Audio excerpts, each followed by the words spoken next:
Where our backyards meet the backwoods, Hi, Blossom. some familiar figures have long made themselves at home. We as humans have created pretty much the perfect habitat for deer. White-tailed deer find the suburbs a safety zone.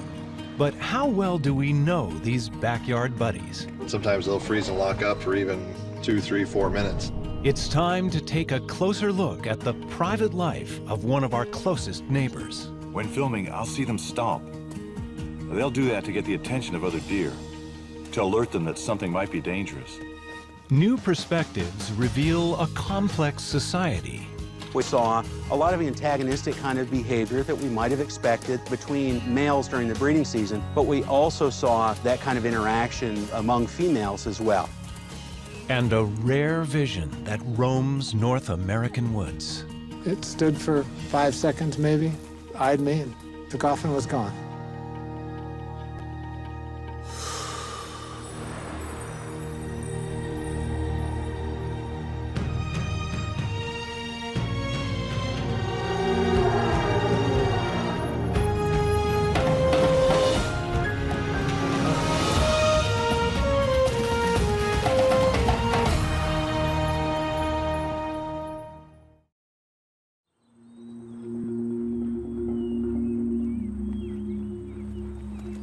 For 3 million years, they've roamed the woodlands. And we're still just trying to figure them out. The white-tailed deer. Believe it or not, we're right near a major road, but there's a big buck right over here, so I'm gonna get my little outfit out and see if he'll put up with me.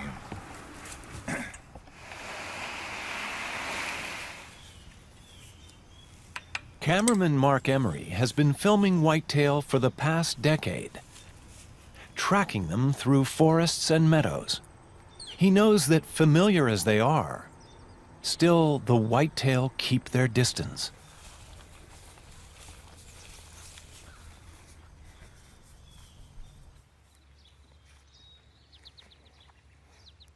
Every time Mark films them, he gets a first-hand glimpse of their jittery grace. I've been coming in this area for about 2 weeks now, just sitting with these guys. And we sat here about 20, 30 minutes before they came up to eat grass right in here. And as long as you make your movements very slow and take your time, they'll stay around for a while. And if you do something a little goofy, boom, they'll take off. For Mark, it's a familiar pattern when man meets deer. The quick head jerk. The skittish movement. The gaze into the distance. All the senses are at work. Surprisingly, the deer aren't seeing much of anything at all. Nearly blind by human standards, deer have trouble seeing defined shapes. All they can really make out is movement.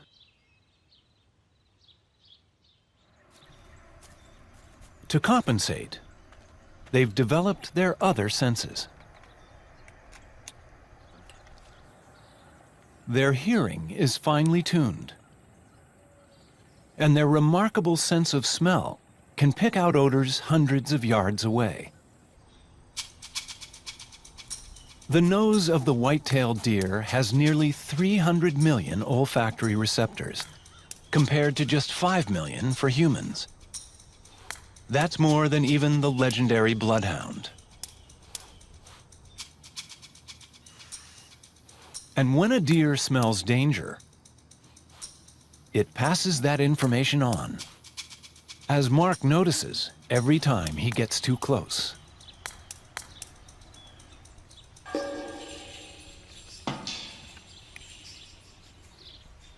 When filming, I'll see them stomp. They'll do that to get the attention of other deer, to alert them that something might be dangerous.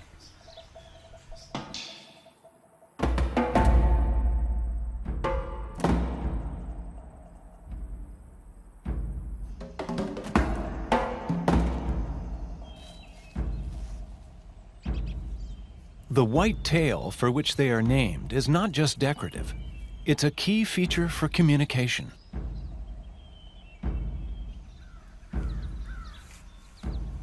I've seen the tail come up slowly, as though the deer is saying, I see something I don't really care for. And then you get this nervous twitching.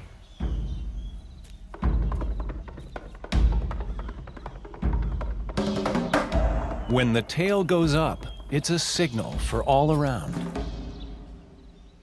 A white flag saying time to retreat.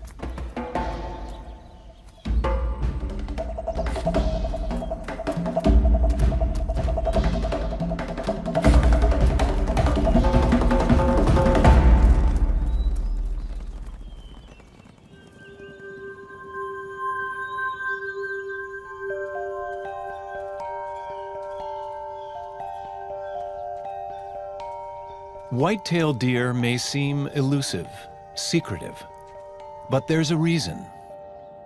They live on the boundaries, the borderlands, making a home for themselves in the places between worlds, the spaces between the wilderness and the man-made.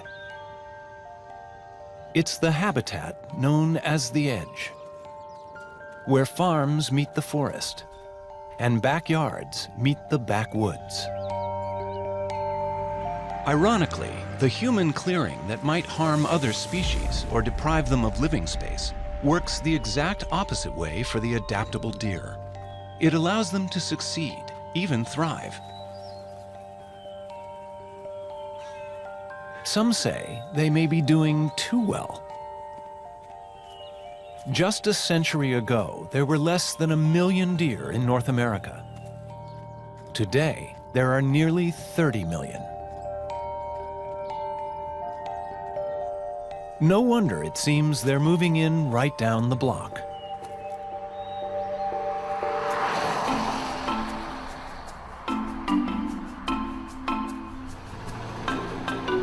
Nowhere are the deer more at home than next door, in the suburbs. We as humans have created pretty much the perfect habitat for deer. These are areas that have a wide diversity of plants that deer can eat versus, say, a rural forest. One town that knows all too well about the deer, Cayuga Heights, New York. We know that in Cayuga Heights, in general, we have about 100 deer per square mile. What we need is far less than 100 per square mile, probably more like 5 per square mile. With no predators and unlimited food, this is the perfect home for animals that spend most of their lives in an area of just 1 square mile. That's why residents see the same deer family year after year.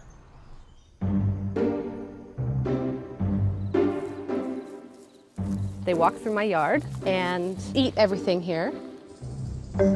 It's almost like watching them come into a buffet. I'll pull up into the driveway and I see 8 to 10 deer. And they kind of look at me like, hey, welcome home. So there's some deer up here in the yard, and we're gonna go try and get them on film. We gave cameras to a number of Cayuga homeowners over a 3-month period to capture the behaviors they see every day. The goal? To gain a new understanding of wild deer's actions in the suburban world. Well, good morning.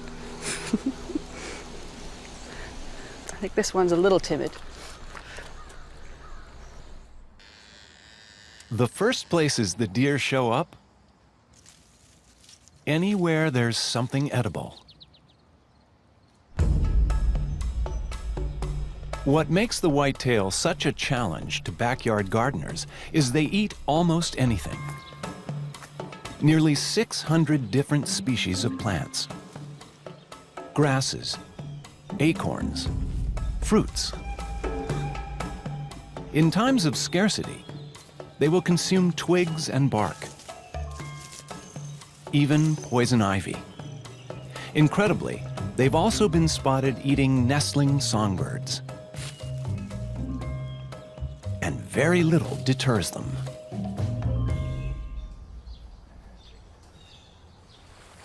We're in the backyard, on the side. The fence is 6 feet high, and they have jumped over it, which amazed us. As you can see, we had to install this fence to keep the deer out of our yard. This is a 6-foot fence, which actually is somewhat inadequate. White-tailed deer will jump in the wild. They use this technique to evade predators and to just overcome an obstacle that's in their way. We had to build a really tall fence because deer were continuously jumping over it.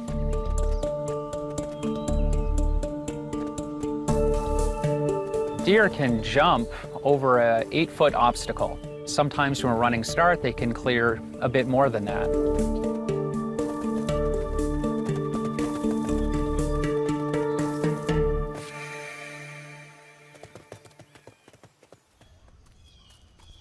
It's no wonder a fence isn't much of a deterrent.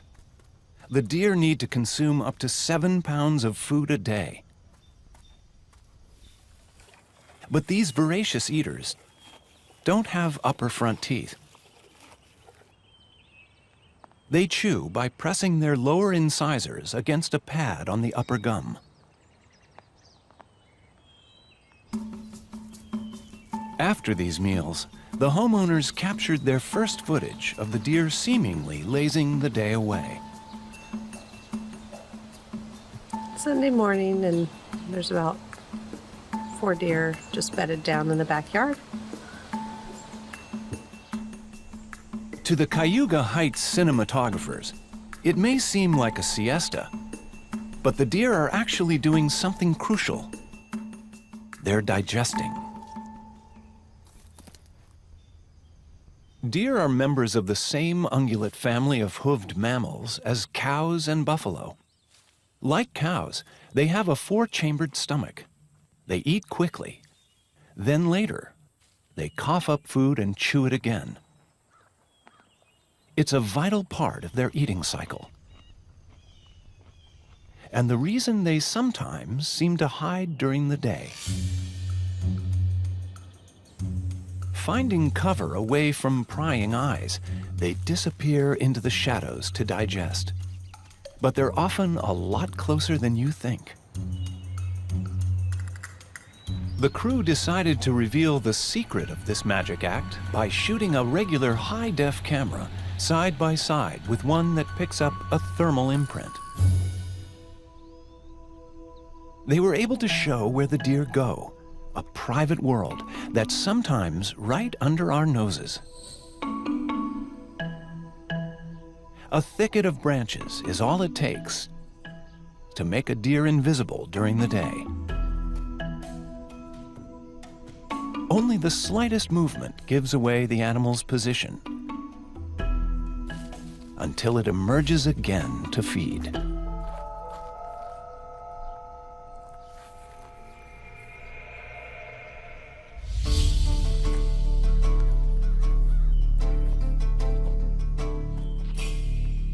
The hunt for food brings the whitetail into our lives and right alongside our roadways. But it's not a death wish that brings them here. This is another edge where they actually thrive. They can be along the side of the road for a number of reasons, but in general, it's about the growth along the edge of the road. What happens is you get more sunlight coming to that area. You'll see all these trees are pushing more branches out, competing for the sunlight along that edge, and you've got fresh growth and all kinds of things. So animals tend to cruise these edges looking for food or nutrition. Here along the roads, deer are walking a fine line, and that line can be deadly. In a suburban environment, deer have to cross roads all the time. Deer vehicle collisions comprise most of the mortality in these areas. But evidence of a deer's adaptability is they get to learn cars and what motor vehicles mean. The older deer tend to cross these roads very cautiously.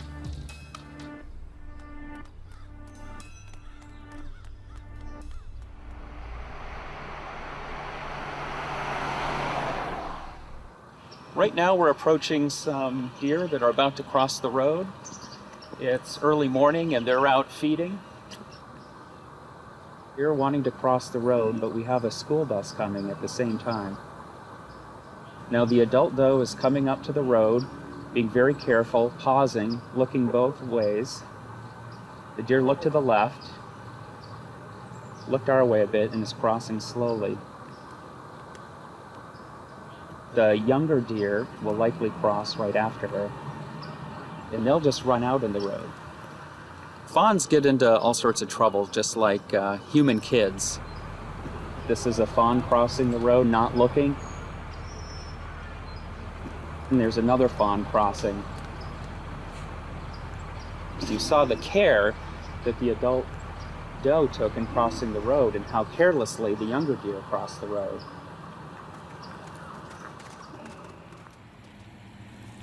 Fawns and does alike.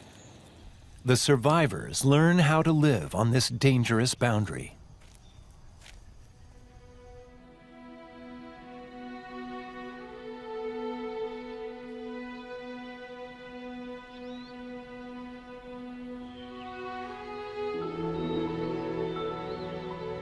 On the borders of yards and roads, there are other edges deer inhabit. The edges of the day. Deer have natural rhythms throughout the day, and the period that they're most active is in the early morning or the late afternoon. And that's when they do a lot of their feeding, and this behavior is known as being crepuscular. Crepuscular. Creatures of the shadows, of the dawn and the dusk. Whitetail are perfectly adapted for those hours. Their camouflage blends in, and it's the time their vision actually works best.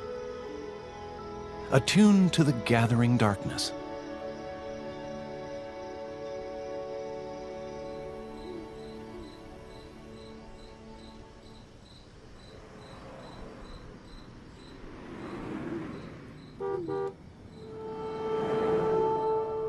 But for the deer, this sensitivity to the twilight world has one built-in flaw. The famed deer in the headlights effect. Deer are interesting. They have extremely good night vision, and a part of the reason for that is they have more rods than cones. And what rods do is they collect more light. Having more rods, they're able to see better in darker situations than humans can. But the downside to that is if you shine a light in their eyes, it doesn't harm them, but it makes it a lot harder for them to see. So that's why sometimes you get this deer in the headlights look. Surprisingly, fear has nothing to do with this well-known reaction. Too much stimulus overpowers their visual cortex. The entire brain locks down, and the deer can't do anything else.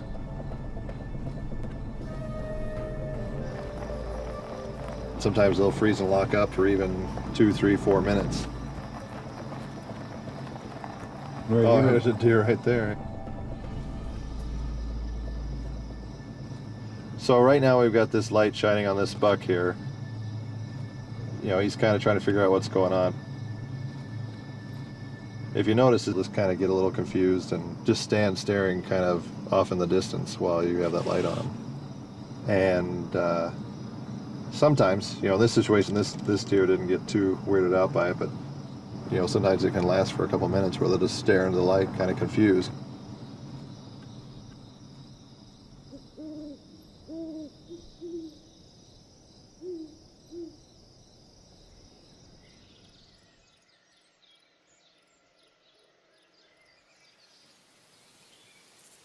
From dusk to dawn, from season to season. In a life that spans just over a decade, the deer remain all around us. And at no time are they more visible than during the rut, the breeding season that begins each autumn. The rut marks a time when deer become less cautious and more active. So bucks, when they're normally very secretive, tend to be out and about and more visible.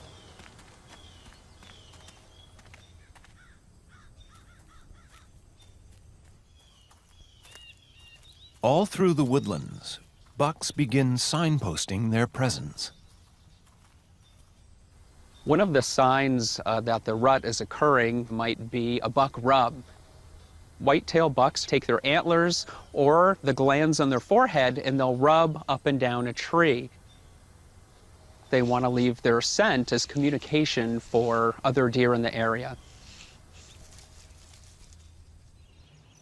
Deer have scent glands all over their bodies, at least 7 in all.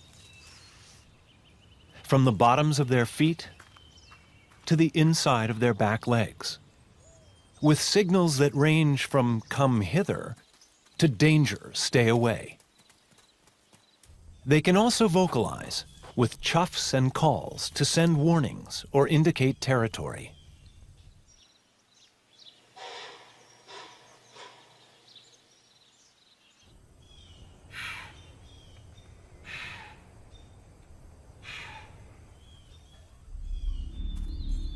And all these signals come into play during the rut. The rut is an interesting time of year. There's a very small window where these females or does come into heat. You have 5 days or 6 days where all these animals come into heat all at once. So these bucks are spending every waking hour trying to breed as many does as possible.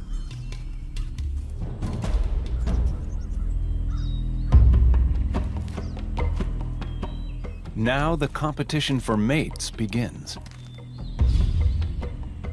And the stags call on their antlers.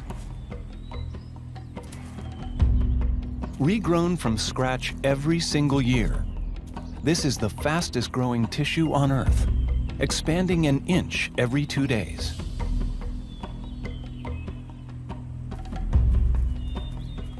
Equipped with their very first antlers, youngsters try a little tentative sparring.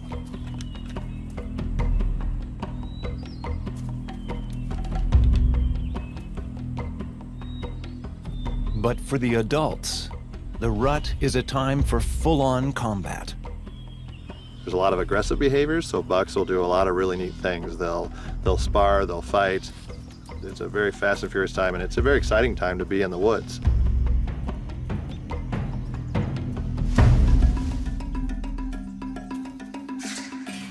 The battle has all the ritual steps of a duel. The slow approach.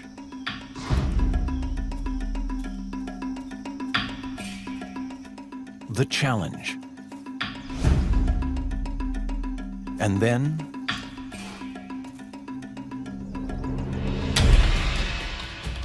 the clash.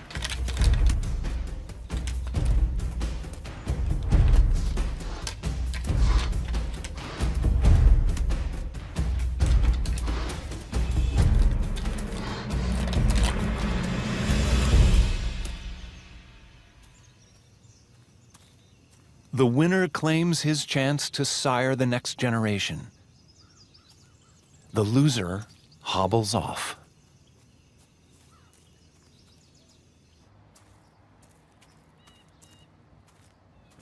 Nowadays, the rut is not just the call of the wild. It's seen in parks and backyards. Cornell ecologist Bernd Blossy has found a buck on the prowl, on the fairway of a local golf course. So we're in the middle of the rut, and I just spotted a buck here that is guarding a doe. What they typically do, they try to isolate a doe that's in the right stage of the estrus cycle, and then they spend a significant amount of time with her, guarding her fighting off any other bucks until she is ready to be bred. He's watching us, but I've seen him glance over to his left side too, as if there's a doe that's still bedded down. So that's his prize right now, and he doesn't want to leave his prize alone. See how he's looking over to his left side? He's not ready to leave. So we can try to sneak around and see whether she's still there. He may be staring at her.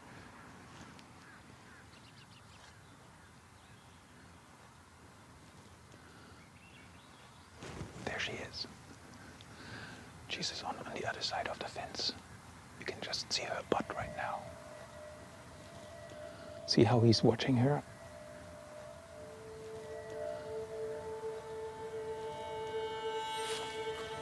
She just ran away. He will try to go around and cut her off, and he will just use his nose to figure out where she is. Because there's such a small window of time when does come into heat, bucks want to be sure they don't miss their chance.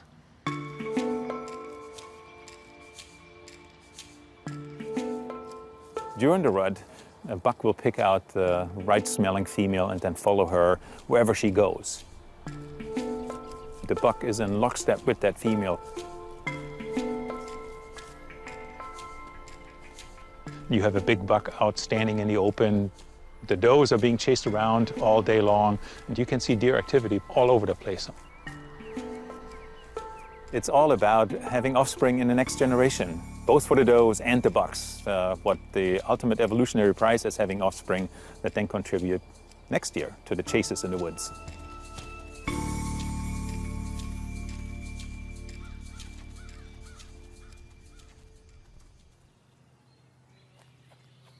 While the clashes of the rut get so much attention, other interactions between deer remain more mysterious. Biologist Josh Millspaugh wanted to see those relationships in a brand new way. What we're doing is we're putting cameras on deer and we're monitoring what they see and what they hear real time. That's a completely different perspective than we've ever had.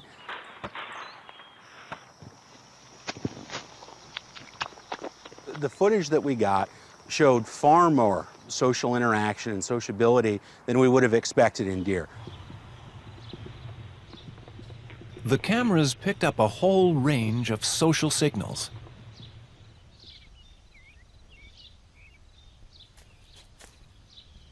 The deer sniff each other when they meet. A kind of handshake to determine age, sex, family group. They'll groom each other, not just to remove parasites, but to maintain their bonds. And displays signal their status. Dominant deer walk with head held high. Subordinates keep their backs hunched and tails tucked. When things get tense, ears laid back along the neck represent the first challenge. But the cameras also found something startling. Conflicts between females escalate with surprising frequency.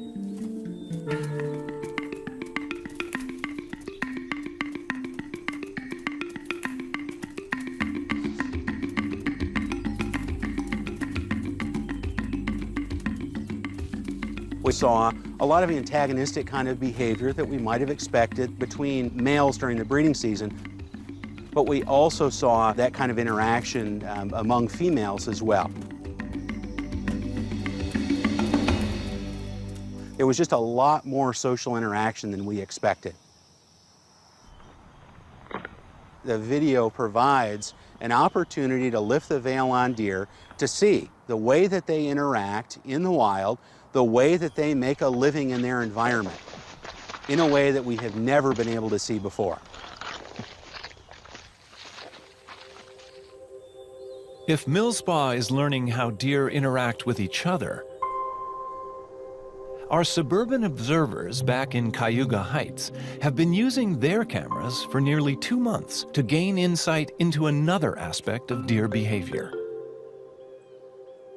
the way deer handle the threats around them. This is McEwen, a family dog, and coexists with the deer. Doesn't think they should be on his property, so he chases them just a little bit. And I'm hoping to videotape the dog interacting with the deer. As the home footage shows, the whitetail are surprisingly canny. Okay, McEwen, go get him. Deer can learn and adapt to a suburban environment. They can get to know individual dogs and which ones are okay and which ones aren't. Over time, they might become habituated to the dog and become okay or not afraid. The deer stop and turn and look at him as if to say, okay, we're done with our chase for the day. As he only goes just to the edge of our property line, and the deer seem to know. And another example might be deer not being afraid because they know the dog is on a leash and it can only go so far. So here's Trigger, and he needs to go out in the backyard. A lot of deer out there. He chases them. As you can see, this one didn't even move. The deer clearly grasp the limits of the danger.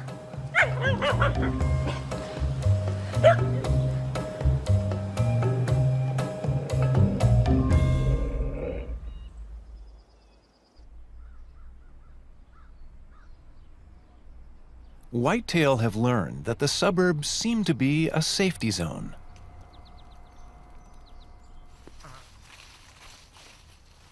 Ecologist Bernd Blossy wants to see how deer handle an unexpected threat. We're in the village of Cayuga Heights. We have plenty of deer activity in this area. And now we will see how they respond to a small pack of coyotes, in fact 3 of them, that we will just set up here. We will see whether this works with the coyote cutout here. It's a good place to try it because it's a backyard that is being frequented by deer, and we should be able to capture some change in deer behavior. A trail cam is installed to track the deer's reactions.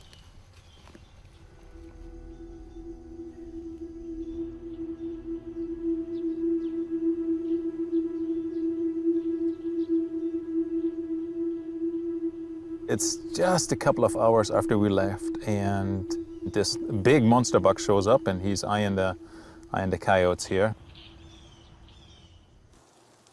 There's another deer coming right here, going right to the coyote. It's like 2 yards away, checking it out, right here, lifting oh, a little shy of it. You can kind of see here, this animal is cautious. Something is new in the yard. There are silhouettes there. They resemble probably something that the animal may have seen before, but these silhouettes don't behave like real animals. They're not turning around, they're stationary. So now the animal figured out this is a non-threatening situation.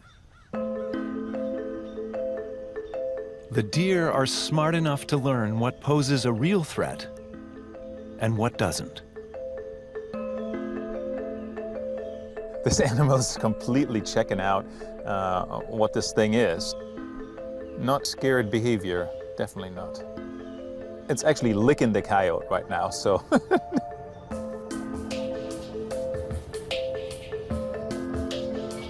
So it's very clear that they're adaptable. They encounter all kinds of different circumstances and they need to be able to respond to that. And that's what we're seeing here.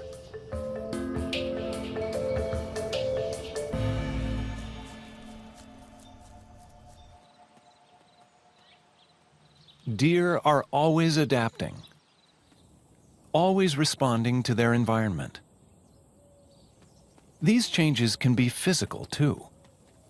And nowhere is that seen more strikingly than on a few scattered islands in the Florida Keys.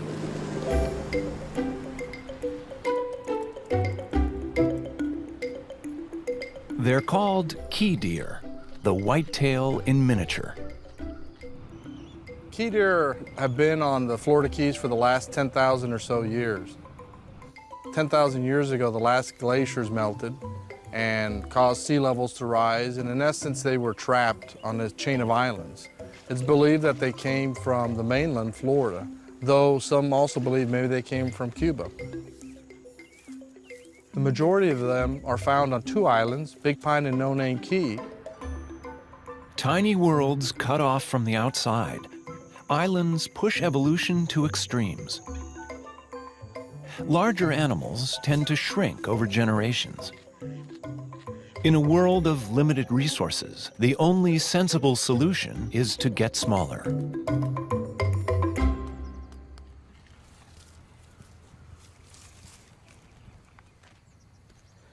Here's a full-size adult female key deer. Shoulder height, they're less than 36 inches. It's a very small deer. If this was a regular white-tailed deer, it'd probably be about this tall. Key deer are smaller than the average white-tailed deer because, in general, as you move from northern to southern environments, animals get smaller. It's a mechanism of dealing with the loss of heat. The males are slightly larger, but not much larger. So the average female's about 80 pounds, the average male's about 100 pounds. Because of their environment, they're acclimated to humans. A really cute animal. You can see why so many people love the key deer. People love them, but in a way, they're being killed by kindness. The more locals feed them, the more they're lured into neighborhoods where they're often hit by cars. Today, the key deer is endangered. In fact, there are less than 800 of them left. Yet still, they manage to hang on.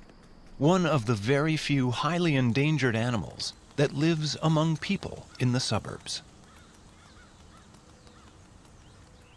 What we're looking at is an adult male key deer and an adult female and a baby, a newborn fawn here, family, endangered key deer.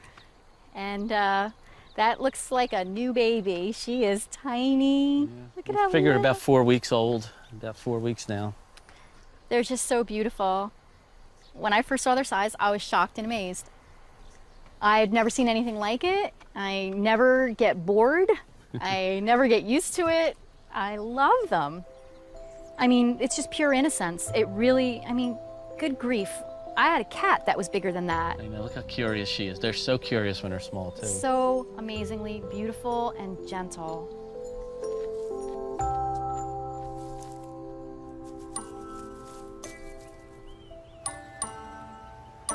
The greatest trait I admire about the key deer population is the fact that they're very resilient. And the Florida Keys, in fact, has changed dramatically in some cases in the last 100 years. And so being able to adapt to those changes and continue to survive is truly remarkable for this deer population.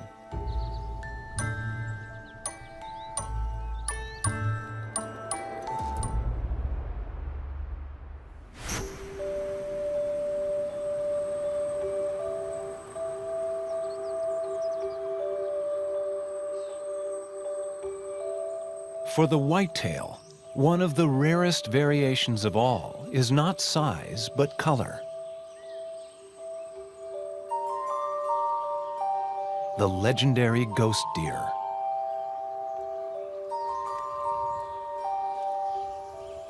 Photographer Jeff Richter has been tracking this mysterious presence in the northern woods for over a decade.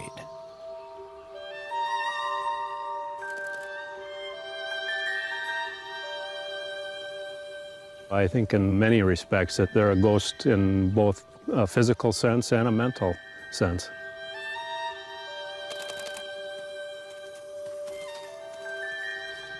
These deer are white because they do not have melanin within their system.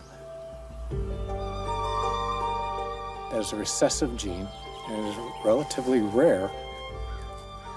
In the human population, about 1 out of 20,000 people will be albino. Same is about true with mammals. Well, you could spend an entire year or more and not see a white deer here. They are rare on the landscape, and unless you are lucky, you might not see one.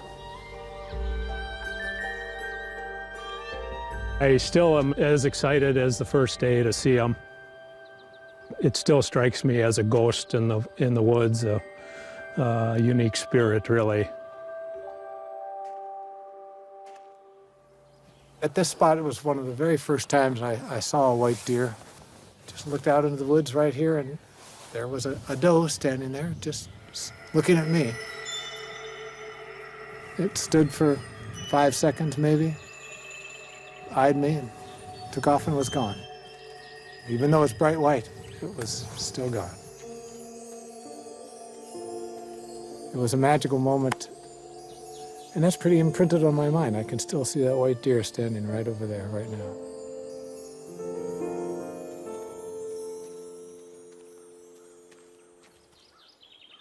Almost without exception, all the people I've talked to always remember where they were and where they saw their first albino deer.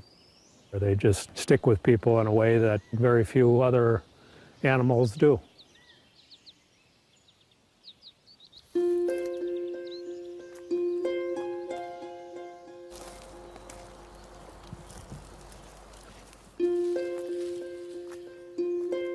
We've spotted an albino here. I'm gonna see if I can get a little closer.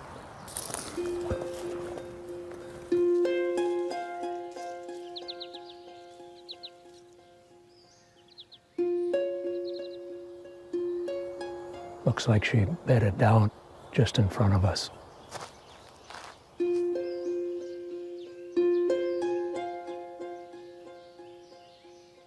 All of a sudden here you see this animal that's just pure white, pink nose. Doesn't really even look like a deer in a lot of respects. Oh, there she goes. Thank you, girl.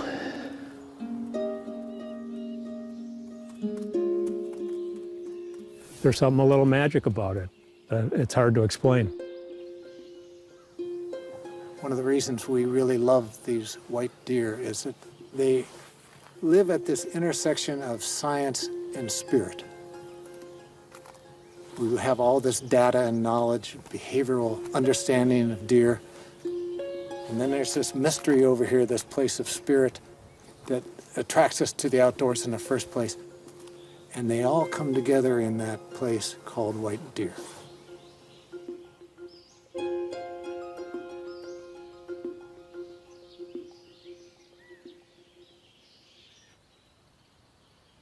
The white deer may cast a certain spell, but all deer have their own special moment of magic. It happens each year, 8 months after the rut, at the height of spring, when does give birth to their fawns. Amazingly, a female whitetail can become a mother by the time she's just 9 months old. No other large mammal can reproduce so soon. And an adult doe can give birth to singles, twins, or triplets. In the forests of Wisconsin, a group of scientists are in search of these newborns. They want to tag and study them, but the fawns aren't easy to track down. We've walked over fawns 2 and 3 times before we found them. People have almost stepped on them before they see them. For the first few weeks until they gain their strength and their speed, they hope that the predator or whatever danger will just pass them by. Fawns are great at hiding, and they have one secret trick. They are one of the very few creatures born with almost no scent. They give off practically no odor at all, so predators can't find them. But when they are found... There's a fawn over here.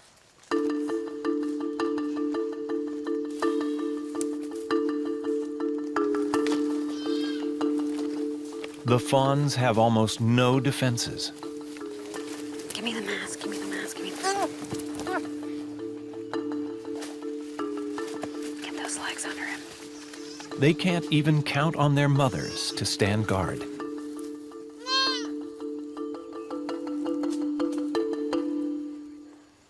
White-tailed deer are not known for defending their fawns.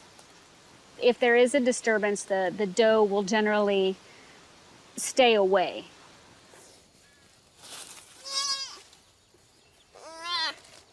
Bleating, that's the noise that they make.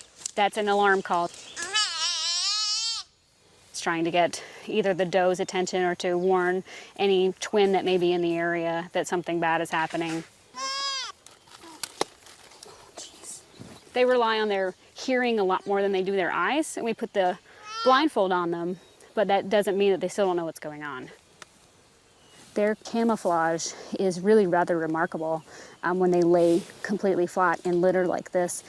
If they were solid, this reddish-brown color, it would be a lot easier to spot them. But with the light colors, it just helps break up their shape and mix in with sunlight to help camouflage them even more.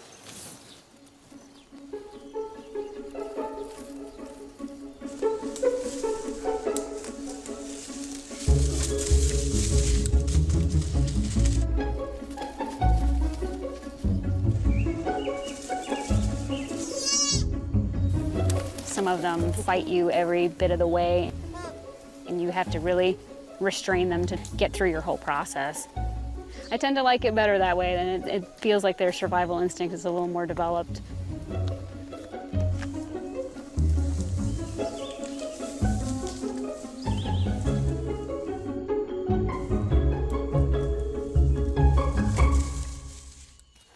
And so a new generation of deer is born into the forests. Many will make their way into our streets and neighborhoods, and into our lives. It started one day in Tewksbury, New Jersey. I saw this bit of fluff lying in the tall grass. And as I got closer, I saw what I thought was a dead fawn. And in fact, she probably would not have made it through the day. Here's a picture of the first day I found Blossom. My husband, Pino, was holding the IV bag above her very limp little body. Here's just a few days later. I'm cradling her in my arms, and so is my husband. This little baby pretty much was dead. Whoops. And guess what? IV fluids and a little oxygen, TLC, and wham. This is now the third day. I knew something was special about this little animal when she would start to want to play, want to interact. Come on in.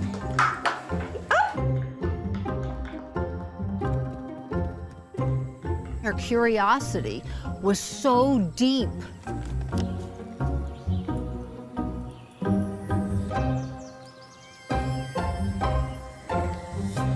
Oh, gosh. We loved her, but she wasn't our pet. She was, in fact, a wild deer. And as she grew, she would disappear for days and days, but she always came back. Hello, Blossom. How you feel? Boy, where were you during that snowstorm? Here she is in the snow with her little herd behind her. There were 1, 2, 3 deer right behind her here.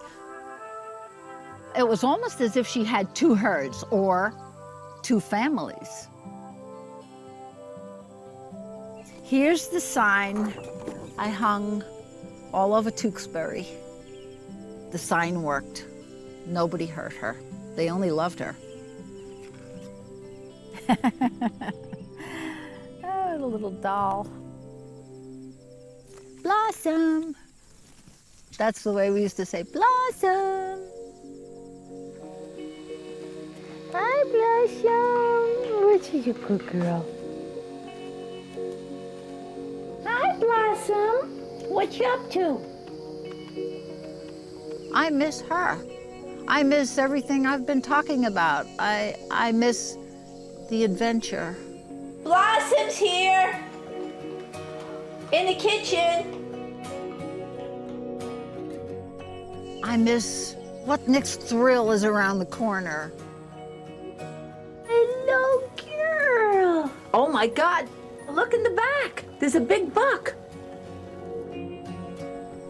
Blossom was an ambassador to life, an ambassador to all that's good in nature.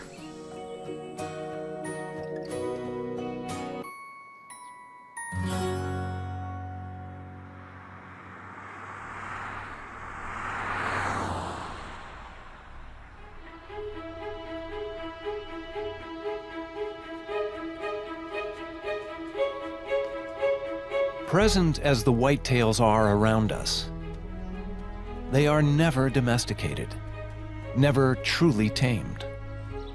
For some of the suburban homeowners, after 3 months tracking the deer, their cameras revealed a truth long forgotten. Oh, there's one hiss at us. Even here in the suburbs, these are wild creatures. Filming the deer gave me a little bit more insight into what they're doing besides just eating the gardens that I created. I got to see them more as wild animals, and I like to be able to see that version of deer.